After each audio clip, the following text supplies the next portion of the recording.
Chapter 339 to 341. Halfway through his way to the guest house of the third section, Kazekage could already see the huge figure of Ichibi raging all over. Realizing his mistake, he sighed, it seems that we have no other choice now. The appearance of Ichibi implies that Gaara truly failed the test.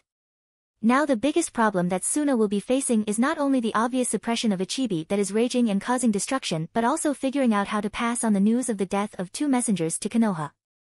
The two messengers have obviously been considered to be dead by now. After all, surviving the attack of a bijou is not something just anyone can do.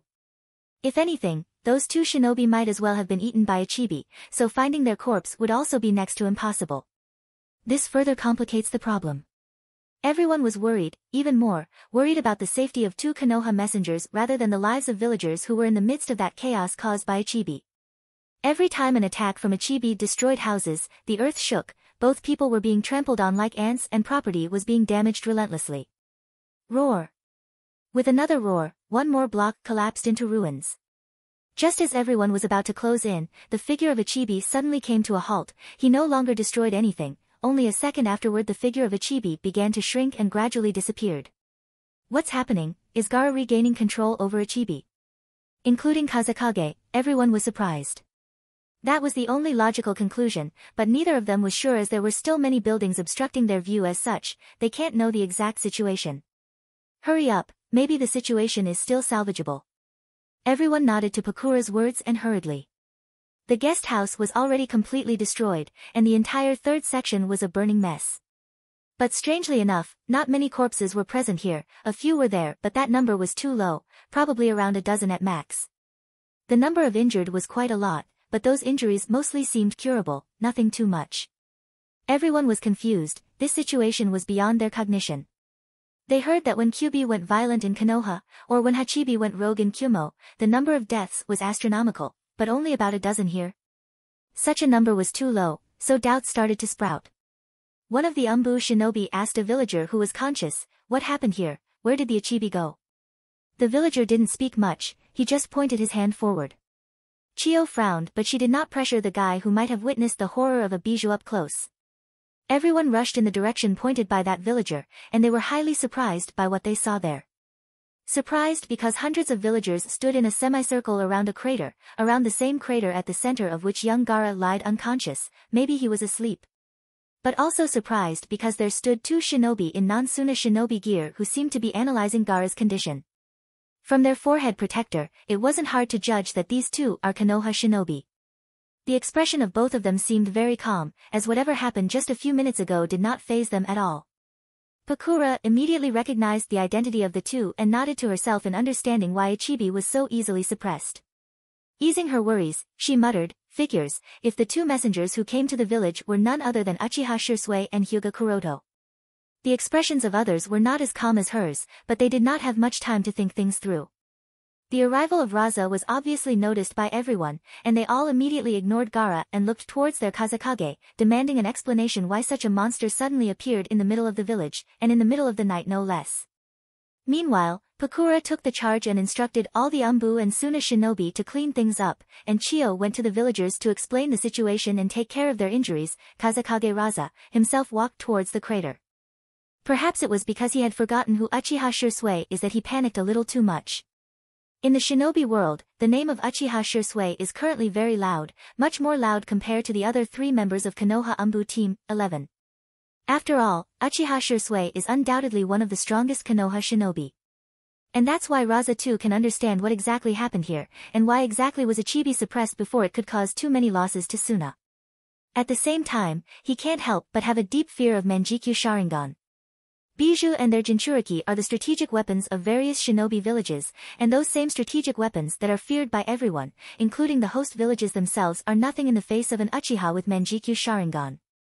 Suppressing the uneasiness in his heart, Raza came over at the center of the crater and glanced at the figure of Gaara was lying unconscious. Only for a moment, his eyes lingered on the wound on Gaara's shoulder, then he turned towards Uchiha Shisui and Hyuga Kuroto who stood in silence. Kazekage Raza bowed and spoke, please forgive me for what happened tonight, I did not expect that the Jinchuriki would suddenly lose control and cause havoc.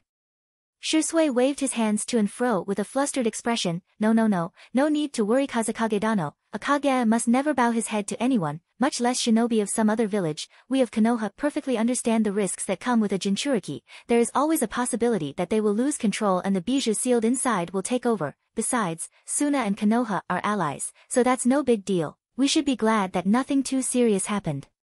Kazekage nodded with a serious expression. Indeed, I am grateful for your understanding Shirsuidano, and despite this being a matter completely unrelated to the two of you, and despite not having any need, the two of you suppressed the Ichibi and saved many lives for my village. For that, Sunagakure will always be grateful of the two of you.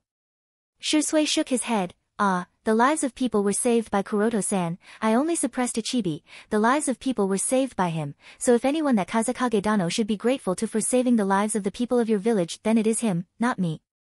Kazekage looked at Hyuga Kuroto with a surprised expression but bowed nonetheless. Kuroto nodded and deliberately pointed out indirectly, it's alright, it was somewhat my fault that the kid lost control in the first place. If I hadn't injured him in the act of self-defense, maybe he wouldn't have lost control, so I too apologize for that. Initially, Kuroto wanted to use Ichibi to cause mayhem over the entire Suna, leaving extremely deep scars over the village, similar to what Obito did to Konoha using Kyubi, but considering the upcoming planned raid on Akatsuki, Kuroto decided not to. If Suna were to suffer here as seriously as Konoha did, and that too at such a time, then there's no telling what would be Iwagakure's move. The hostility between Suna and IWA is pretty clear, so the raid planned on Akatsuki might just get limited to Konoha and Kumo, and that would result in failure without a doubt.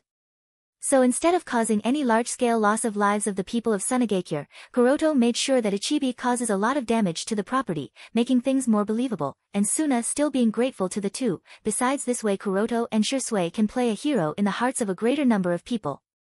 People who have faced death up close will always be more grateful to the ones who saved their lives in the face of death. Hearing Kuroto's words, Kazekage had an awkward expression. Kazekage expected this to be Uchiha Shirsui's work alone, but now it seems that Uchiha Shirsui only suppressed Ichibi with a genjutsu. Meanwhile, it was Hyuga Kuroto who did all of the work of saving the lives of the residents. At the same time, Kazekage's last bit of hesitation in regards to Gaara also disappeared when he looked at the state of the third section. Next, he instructed two Umbu shinobi to seal Gaara's chakra and put him in a prison cell. With that out of the way, Hyuga Kuroto and Uchiha Shirsui were led to another guest house, where they patiently waited for the Kazekage to take care of all the matters and then visit them. Kazekage Raza did not make Kuroto and Shirsui wait for too long, and soon after dealing with all the matters as well as passing on the instructions to Pakura as well as other elders, he came to the guest house. Thank you for waiting. Raza said. Kuroto and Shirsui nodded. It's alright, we are thankful that Kazekage Dano can make some time in his schedule. Kazekage nodded, and then questioned, so, I was informed that you both are here with Hokage Dano's message regarding the joint Chunin exams, is that right? Kuroto and Shirsui looked at each other, then Kuroto took out his scroll from his shinobi bag, and passed it on to Kazekage. This scroll enlists the details of the joint Chunin exam proposed by Hokage-sama. Raza nodded and took the scroll from Kuroto's hands. After making sure that the scroll was not rigged, he made a particular hand seal that lifted the seal on the scroll. Next, he unfolded the scroll and read the content. As he read through the content, Kazekage's face showed a mix of a lot of expressions, from his initial confusion to a serious expression, then to a surprise which soon turned into shock. Raza was most surprised by the news of the death of Hanzo of the Salamander. Why are other shinobi villages unwilling to provoke Amigakure? Obviously because of the existence of Hanzo, even if the man might have gotten old compared to his youth, but he still had enough name and fear that nobody wants to cause trouble in Amigakure if they don't have to. And now Kazekage is learning that Hanzo is dead for quite a few years, and dead at the hands of the leader of the Akatsuki organization. It is natural for him to be shocked. With a serious expression, Raza lifted his head, and asked the two, is the news true and verified? Kuroto and Shirsui nodded. The news is true and verified. For this reason, Hokage-sama has the following plans that are enlisted in the scroll. Please read them carefully. We must hurry as soon as we can, otherwise it will be too late. Kazekage nodded and continued reading the information. Because of the existence of Sasori, there is simply no possibility of reconciliation between Sunagakure and Akatsuki. For one, Sandame Kazekage was his sensei, assumed, so avenging his sensei's murder is necessary. As such, he must get rid of Sasori. After reading the entire information on the scroll, Raza destroyed it immediately, then spoke after some consideration. So aside from us and Konoha, only Kumo is in talks with in regards to the participation in the joint Chunin exams? So aside from us and Konoha, only Kyumo will be part of the raid on Akatsuki? Kuroto nodded. The reasons for not approaching Kirigakure and Iwagakure, as well as other shinobi villages for the joint Chunin exams, should have been described in the scroll. The reason why Kirigakure and Iwagakure as well as other shinobi villages are not to be approached should have been described in the scroll. Raza nodded. There was no further need to describe. He has already read that there are details of Akatsuki having some contacts with Iwagakure and Kirigakure, so neither of these two shinobi villages can be trusted for Hokage's plans. And is the matter of hiding like a mole technique true? Who is going to be the candidate? Is the information about spies true? Who is Sasori's spy in Suna? Unsure, but Hokage-sama hopes that one of the Jonin of Suna can do so. Answered Kuroto. Not exactly sure, but is one of the Jonin of your village? Kazekage nodded. I will think about it. I will check and confirm. Shursui said, please do not reveal the matter of hiding like a mole technique to anyone before the Chunin exams commence. We want to keep it a secret until the first round of Chunin exams is finished. Please do not reveal the matter of the spy until the raid on Akatsuki is over. We do not want to alert Akatsuki before that by any means. Kazekage thought about it and nodded. It seems reasonable, all right. Then Kazekage took out a scroll and after writing a response on the scroll he sealed it and passed it on to Kuroto. Pass on this scroll of Hokage Dano. We of the Suna agree to participate in the joint Chunin exams. For some further discussions I will personally meet Hokage Dano at the agreed time and place to discuss the specific action plan. Alright, we of Suna agree to participate in the raid against Akatsuki, and to discuss the specific action plan I will personally meet Hokage Dano. Next morning, Sunagakure. Inside a dark prison cell, a young kid sat in the shadows with his hands around his knees and his face buried between his legs. This kid is obviously Gaara, the youngest child of Yondaime Kazekage, the Jinchuriki of Ichibi. After his maternal uncle's failed assassination attempt and the poisonous words from him, Gaara fell into darkness and swore to live only for himself, to only love himself. It matters not if he was hated by the world for being a monster.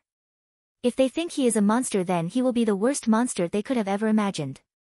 When the two messengers from Konoha came to Sunagakure, Gaara once spotted them from afar. From the way they were being treated it seemed as if both of them are pretty important. And when Gaara wanted to destroy Sunagakure he thought to start with by killing the two important Konoha shinobi. This way even if he fails to destroy the village on his own, Konoha will obviously not forgive Suna. But unfortunately, his big plan stopped even before it began. His impenetrable sand armor was easily broken through by one of them while the other suppressed him using a mere genjutsu. What happened today made Gaara feel powerless and hopeless. With the utter defeat Gaara even lost the qualifications to be a monster that he is feared as. At the same time, he fell into confusion. He is unable to think anything, he can't understand why he was born. What is the purpose of his existence? If he doesn't have any qualification to be loved and also doesn't have the qualification to be hated, then why does he exist in the first place? Does it really matter whether he is alive or dead? Gaara can't think of anything, nothing matters to him anymore, life, death, love, hate, nothing. He felt empty within. It's as if his spiritual sustenance has already collapsed. If Gaara was in such turmoil then why did Ichibi not take over? 2 reasons. First, because Gaara's chakra is currently sealed, and until that seal is lifted nothing can be done, not even the Biju's chakra can be accessed. The second reason, Ichibi was obviously afraid of the Manjikyu Sharingan of the shinobi named Uchiha Shursui, so he dared not take over the boy's body and silently sat within while he also watched the boy's thoughts who seemed to be in deep thoughts pondering over the purpose of his existence. At this moment, the gate of the cell was opened and Kazekage Raza walked in. Nobody followed him, he wanted some time alone with the child. Gaara heard the sound of the cell opening but he did not bother to raise his head to see who has come, it didn't matter to him. Kazekage looked at Gaara, who was curled up in a dark corner. It seemed that the child had already blended with darkness, became part of the emptiness. Raza had a surge of various emotions on his face. For a moment there was a cold face, filled with killing intent to execute Gaara here and now, then at the next moment, there were traces of hesitation. Raza's responsibilities as the Kazekage were conflicting with his identity as Gaara's father. Gaara's loss of control over his emotions disappointed him, and the disappointment was only worse when he was casually suppressed by Uchiha Shursui alone. As the Kazekage, Raza knows that Suna can no longer afford Gaara's existence. Every time Gaara rampages it brings great losses to Suna. The only excuse he has been using to keep Gaara alive was his worth as a weapon, but that too seemed useless. It's time to finish this all. Raza suppressed his parental side for his duties of the Kazekage. For the sake of his village Gaara can no longer be allowed to live. With his expression turned into indifference, Raza asked Gaara, "Are there any last words that you have?" But Gaara was silent. He did not even bother to lift his head, nor did he care, or perhaps he did not even notice Raza's existence because his mind was clouded with emptiness. Raza waited, but receiving no reply from Gaara, he turned around and left. Around half an hour later, a team of Umbu came to the prison cell and took Gaara outside. The indifferent child posed no resistance, nor did he have any power to resist. Being dragged along all the way, the team of Umbu brought Gaara outside the village and tied him to a wooden pillar in the middle of the desert. On a distant sand dune, Raza, Chiyo, Ebizo, Pakura as well as some other elders of the Suna Council stood, looking at the child tied to the wooden pillar. This part of the desert is Suna's execution rounds, and Gaara is brought here to be executed of course. If it was a few days ago, even if Gaara had failed the test, Raza might not have been so much anxious to execute Gaara, but with him agreeing to participate in the joint Chunin exams, Suna will make declare open enmity towards Akatsuki organization, and who knows how much troubles will be followed then. In such a Suna cannot keep Gaara who can so easily lose control over himself alive, the danger of Uchiha Shinichi is too much. Moreover, with one of the Jonin being a traitor, there is no telling what might happen. So Gaara has to be executed. After tying Gaara to the wooden pillar, the Umbu team immediately rushed back. At this time, Raza spoke out loud for Gaara to hear. "Gaara, for the act of killing shinobi and the people of the village, you are to be executed. Are there any last wishes that you have before our death?" No response. Raza waited for exactly 2 minutes and receiving no reply from Gaara, he signaled towards the Umbu vice-captain, "Execute him." The vice-captain of the Umbu nodded and signaled the team of Umbu waiting for the call. Sunagakyo's method of executing people is very simple. The method involves tying the person at the wooden pillar then raining hundreds of shuriken on him. The Umbu upon receiving the signal immediately shot hundreds of shuriken on Gaara.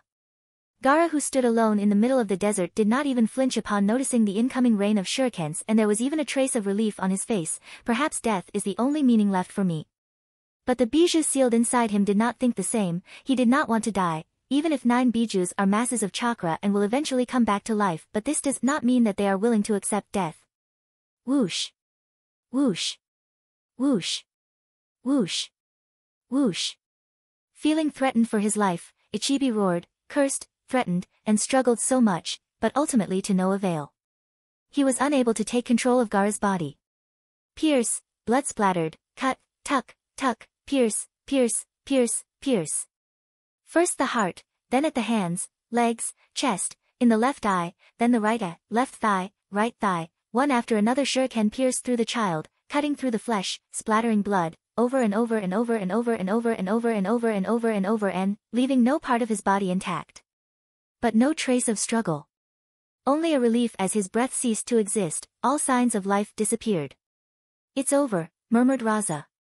But it was far from over. As soon as Gaara died, raging winds started blowing all over the desert. Soon a storm started with that wooden post as the center started. The storm soon turned into a sand storm, so large and so massive that it seemed that nothing would survive in it, yet it was not doing any damage, but the storm was uncontrollable. "What's happening? Did he not die?" one of the elders questioned while trying to maintain his balance amidst the raging storm winds. Pakura who was nearby sensed and then said, "No, he is dead. Look around, the sandstorm is not doing any damage, nor." Chiyo said, "Perhaps it's the result of Ichibi's death. Bijus are forces of nature, and it's possible that there are some effects upon their death. So, it's possible that the desert is mourning Ichibi's death." Following Chiyo's words, everyone thought about it and it seemed reasonable. After some time passed, the sandstorm subsided and the surroundings returned to silence.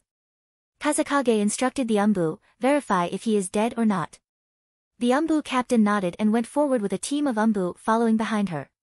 Pakura went forward and verified, Gaara was still tied to the wooden pillar, was indeed dead, his body no longer had any signs of life. After verifying this, she returned back and nodded, "He is indeed dead."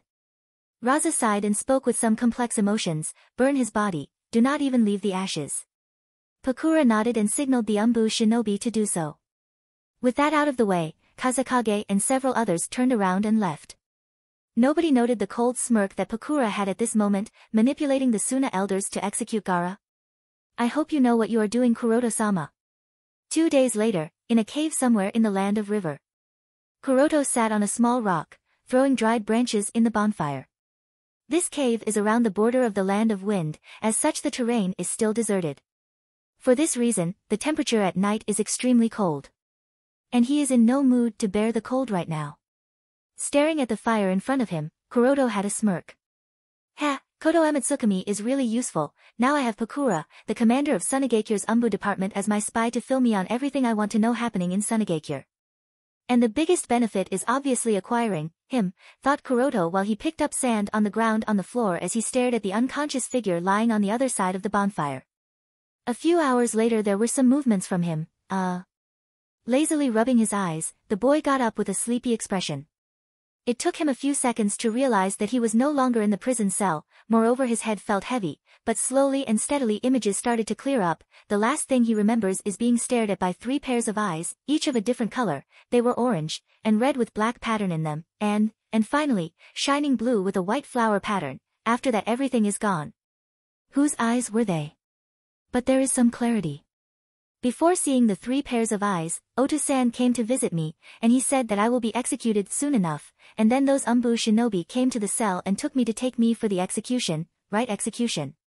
Does that mean I am already dead? As soon as this thought crossed his mind, the kid noticed a person sitting on the other side of the bonfire and asked, "Ano, am I already?" But he did not look at the face of the other person, because if he did, he might have realized that this is the same person who made him bleed for the first time. Kuroto raised an eye at the question and asked, "Don't you remember what happened after you were taken out of your prison cell?"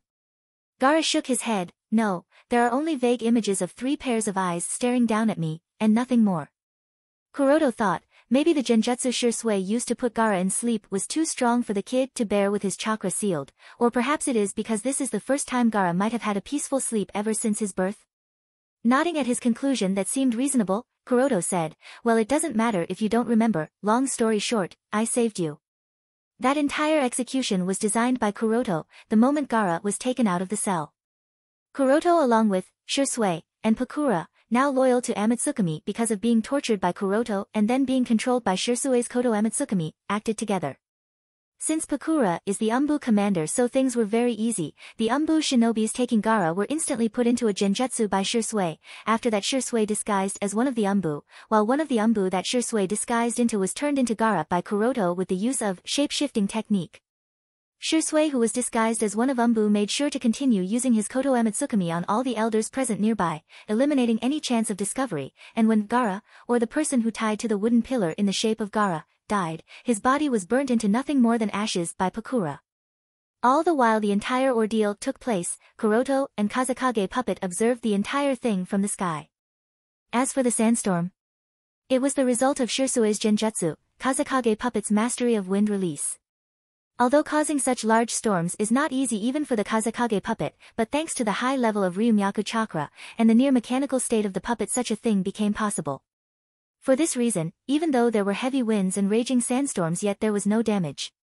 Kuroto did this all to make the death of Ichibi and its Jinchuriki more believable.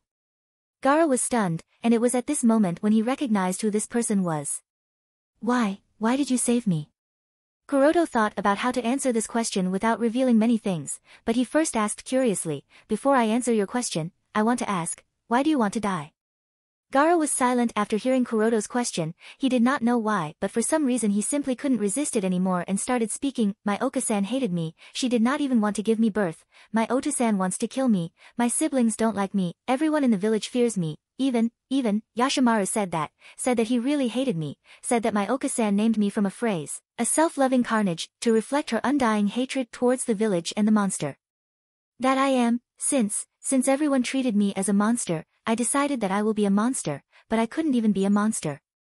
I can no longer find a purpose to live. Isn't death better than a life with no purpose? I no longer want to feel this emptiness. It's better to just die and disappear. It's not like anyone is ever going to mourn my death. It's not like I am wanted." Kuroto stayed silent while Gaara revealed the pain buried inside him. Midway through that, Gaara also burst into tears. Kuroto let him speak. He let Gaara cry. He allowed Gaara to let it all out. Even though it is said that only weak people cry, but Kuroto doesn't believe that. Sometimes being able to cry, being able to let out all the pain, frustration, and sadness buried inside is never a sign of weakness. In fact, there are very few people who have such a luxury. Otherwise, people are sad, angry, and frustrated, but they are unwilling to let it all out and hardly grow as a person. While Gaara let out everything, Kuroto also thought about Gaara's mother. Not much was revealed about her aside from the fact that she loved Gaara too much and had an incredibly strong will to always protect her son. Perhaps it was because of this, her spirit took the form of sand, always protecting Gaara. But here Kuroto has a lot of information about her, more so when Pakura is already his spy. Gaara's mother was one of the strongest kunoichi of Tsunegakure. She used sand release Kekii Genkai. We are assuming that sand release is not just associated with Ichibi, but the awakening of sand release in Gaara was too early. From a very young age, the kid has already been able to use sand release, which has made everyone believe that this is because of Ichibi being sealed inside him, not because of the Kekii Genkai he inherited from his mother. It might be because of both reasons, but what matters here is that her spirit took the form of the sand armor around Gaara. Perhaps for this reason Gaara's chakra is not ordinary. As for what Yoshimaru said, that's obviously all a lie, as per the instructions of the Kazekage. I understand your reason, and to be honest kid, I think you are too young to figure out the purpose of your existence. I won't say that I know what your hardships have been, and even if I know what kinds of things you have gone through, I will never truly be able to understand them, but from my experience, you know too little of this world to determine anything. You asked me why I saved you, right? I will answer your question. It is nothing as fancy as you being the child of destiny or whatnot. The only reason I saved you is that I saw the potential within you, potential to become one of the strongest shinobi to walk through this shinobi world. It would have been a waste to let you die out there so silently when you could have become something more. And if you need a purpose to live, you can find it along the way. As long as you are still alive you will have a long time to figure things out, to figure out the meaning of your existence. Said Kuroto. Gaara kept wiping the tears running through his eyes and shook his head after Kuroto finished, but I cannot. I can no longer bear this thing anymore. Kuroto thought about it and said, the thing you speak of is Ichibi, right? You do not have to worry about him anymore, if I have saved you, so naturally, I will not allow the Tanuki to waste my effort. I will make him silent, and unless you on your own accord want to communicate with him, he wouldn't even be able to lift his finger or utter a single word, much less taking control over your body. In Kuroto's view, the people of Tsunegakure are stupid, making a young child who is housing Shikaku of all bijou inside him to go through such a torturous experience. The fact that Gaara can resist Shikaku taking control over the boy from such a tender age alone shows the kid's talent. And what are they doing?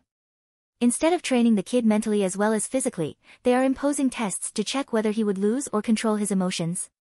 In this aspect, Konoha is still far better compared to Suna. Although Naruto, similar to Gaara, is hated by all the villagers, he is still not forced to go through such tests. In fact, they did not even inform Naruto of the Kyuubi being sealed inside him until the Mizuki event. After all, both kids are the same, suffer from the same treatment from the fellow villagers. But when it came to Naruto, Kyuubi could not even communicate with Naruto, much less affecting Naruto as Ichibi does to Gaara. It was just that since no one trained Naruto to control his chakra that was influenced by Kyuubi's chakra because of the way Yondaime designed the seal, so Naruto was left at the bottom of his academy class. Gaara pondered on Kuroto's words, then asked a hesitation, "Can you really silence him?" Kuroto smirked, "Don't you remember what happened the last time we met? He wasn't able to do anything." Gaara recalled it, and indeed, Shikaku wasn't able to do anything on that night, but Gaara was still a bit doubtful. Kuroto sighed. He got up from his position and walked towards Gaara, then he lifted off the robe on Gaara's upper body. Next, he analyzed the existing seal. After doing so, he weaved the hand signs and placed his hand on Gaara's stomach.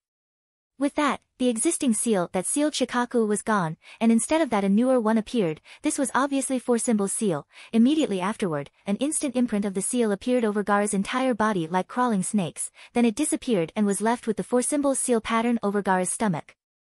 After doing so, Kuroto questioned, "How is it? Is it better now?" Gaara immediately nodded. His voice is gone. Kuroto thought a little and said, "That's good, this seal can work for now, and later we can use a better seal." Gaara nodded. The Four Symbols seal is good, and it has completely isolated Shikaku, but it has also made it impossible for Gaara from extracting Shikaku's chakra. If a Jinchuriki cannot even take chakra from the bijou sealed inside them, then there is no point in having a bijou sealed within you. So, Kuroto will obviously change the seal. Four Symbols seal is nothing compared to the 8 trigram sealing style, or the Tori seal, which is probably one of the most powerful and best Fuinjutsu to seal a bijou inside the Jinchuriki, and Kuroto plans to use that seal on Gaara. Next Kuroto asked, "With that out of the way, are you going to come with me?" Gaara looked at Kuroto with a bit of hesitation. Kuroto noticed Gaara's hesitation, and thought, the kid probably still has some reservations, and it's understandable. I guess I need to push it a little.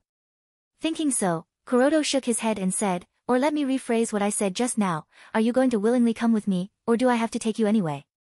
You should understand that I have already sealed Shikaku, so he wouldn't be able to do anything, and without Shikaku, even if you can control sand, you are just a helpless kid in front of me. When you couldn't resist even with Shikaku, what can you do without him? In simple words, you do not have a choice here, kid, you are coming with me regardless of your willingness. As soon as Kuroto finished his words, he stretched out his hand. Under the traction force, Gaara obviously couldn't put any resistance, and before he could even realize it, he was already flying high in the sky. Gaara did not put any resistance. He realized it full well that doing so was meaningless. Besides, he couldn't detect any trace of hostility from this person, so maybe this is fine, right? What's the worst that can happen? Death? But is that something Gaara fears? Not really. A few minutes ago, he had already accepted his death, so it's not like anything beyond that can happen to him, right? Besides, he was currently enjoying the flight, it's the first time he has got to fly, although it's not on his own, it is flying nonetheless and it feels amazing. Coming out of the cage of Suna, Gaara probably felt relief.